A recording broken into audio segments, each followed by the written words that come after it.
Boxing King Media, powered by the Riyadh season. Ziyad, Almaayouf, you're here, back again, Riyadh season, another Riyadh season show. Was this like late notice? When did you get the call to say we need Ziyad on this card? I mean, no, I got the call early enough. Let's just put it that way. I got the call early enough. His Excellency told me, and straight away I was that morning in Saudi Arabia, and then later that night in Florida, where I have my training camps. So it was just that quick. But it was enough time, more than enough time. And a fighter like me at the stage I'm in, with the shows that I humbly and gratefully get to fight on, I have to always stay ready, and I'm always staying ready. Yeah, you indeed are, man. You're always in shape. I've never seen you fat. Do you miss that? Do you miss not being able to eat what you want and just chill, not train? I wouldn't say I miss that, to be honest, because I still do it. I still, when I'm not training, I eat what I want. But you know what? I do stay away from things. But this is a lifestyle. It's the life I chose, and it's the life I love, really. And that's how I originally am. I'm not a person who indulges in sweets. I'm not a person who I eat a lot, but I just don't indulge in the sweets. I am Arab at the end of the day. I am Saudi. We don't sleep, and when we're not sleeping, we're eating. That's how it is. But I don't. You know what? I love the life that God has blessed me with now. Just being that superhero, and I'm being watched not only inside the ring but also outside of the ring. And if I want to influence as many talents and boxers of future generations in Saudi Arabia to come, then I need to be that perfect influence outside of the ring too, because that's the most important thing, not inside the ring. Inside the ring, anybody can do, right? With the right coach, the right team, anyone can do. But outside the ring, can you do it? That's the influence I want to have. And that's a good mindset to have. I saw earlier on your Instagram, you was with your dad. Was it your dad you were having coffee? What was you chatting about?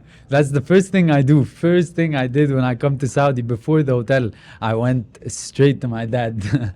I went straight to my dad, because it's everyone knows now from how much I say it. My dad is more of a father and a mentor and an idol to me. All the things that I say in my interviews, or if it's the podcast, or if it's just in my press conferences, everything are lessons that he's given me, he's taught me, and I just live to even dream to be half the man that he is, and half the man of the likes of him, even, that are filled around all over the Arab world, Saudi Arabia, and all great fathers around the world. So I hope to be half that man. And that's what I live to do. I live to be around family. When I'm not fighting, when I'm not boxing, I'm around family. That's the only thing I do. I love that mindset. And fights wise, you're not getting easier fights, and you don't have a lot of amateur experience, and I feel like you've been dumped on big shows, hard fights, and you've got a guy that's coming with a 5-6 record, and looking at his record, he comes to fight. Exactly, he comes to fight.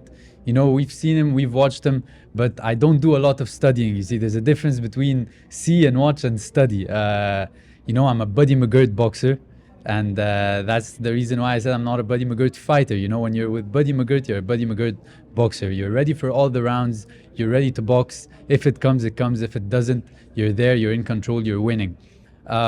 He is a tough opponent, but it's always been tough opponents with this career.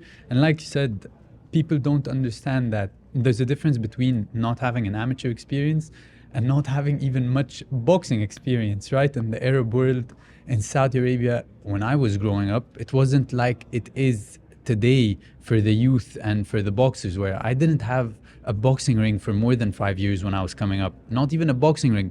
I didn't have heavy bags that when you hit, they didn't move. The first heavy bag I hit, that was actually a heavy bag that didn't move when you hit it, was when I moved abroad, which is what I had to do back then to pursue my boxing career and then turn professional. But today, everything is now here. So it's very different. It was very different for me coming up.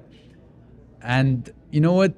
Amateur boxing is one thing, professional boxing is another. I like to think about it as ping pong and tennis. They look the same, but very different, much faster pace. Another one's slower, bigger court, smaller court, but they look exactly the same. But look, the path is harder because the calling is higher. And that's what I really believe. I believe that God wouldn't put me in this harder path if my calling wasn't higher and meant so much more than just me. And that's what I truly believe. When I do it for more than me, then I could stay in this for a long, long time, no matter the circumstances. Well, like I always tell him, I love the way you talk, and you always got lots of passion. And looking forward to another interesting fight for you on Saturday night. So yeah, any final message to your fans, Ziyad? I can't do it with without the Saudi people. I can't do it without the Saudi people. I need them there in the arena Saturday night. And you know what? It's always and foremost, thank God for everything. I didn't do anything myself. I didn't make anything happen myself. It was all God, not to me, but through me.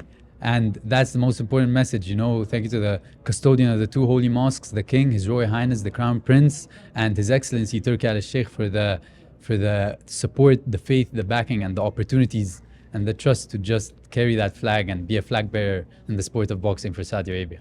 Well, it couldn't happen to a nicer man than you, Ziyad. Wish you all the best, brother. Yeah, so much. top man. Thank you.